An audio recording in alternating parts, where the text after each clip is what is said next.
Moscow heads the communist world in mourning the passing of Joseph Stalin. From a saluting base on Lenin's tomb, he reviewed each year on Red Army Day men of the Soviet armed forces. Army, Navy and Air Force, all had been fostered by Stalin himself. Until now, they have become one of the greatest military powers in the world. His people regarded as a god this man who was born the son of a shoemaker, for above all, he became a star to guide them to a more prosperous way of life. In return, they gave him their undying devotion and accepted his every word as law. But one thing Stalin did not give them, their freedom. And that, to countries outside the Iron Curtain, means all. Over the years, Soviet propaganda built up a picture of Stalin as a kindly man who loved his people. Yet when Lenin died, it was he who destroyed those same people, it is believed nearly 7 million of them, to make his position secure as Russia's dictator. And through the 30 years of his rule, he remained unchallenged even by members of the Supreme Council, the Soviet's administrative machine.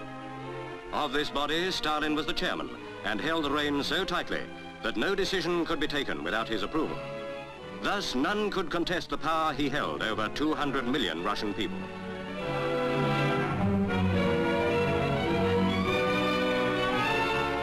Then, in the last war, Russia took arms against Nazi Germany and the Grand Alliance was formed. At Yalta, following the collapse of the enemy, the Big Three met, Churchill, Roosevelt and Stalin, to plan for peace. But Stalin abused the privileges that victory won him, and still world peace is threatened by his policy of communist domination.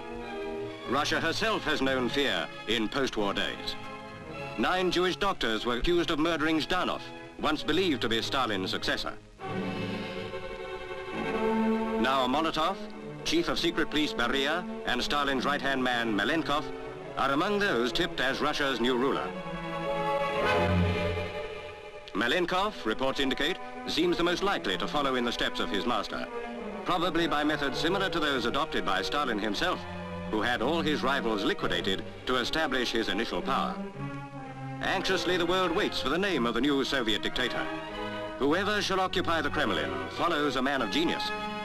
Yet he was not wholly a great man, for he lacked humanity and the will for peace, the essentials for everlasting greatness.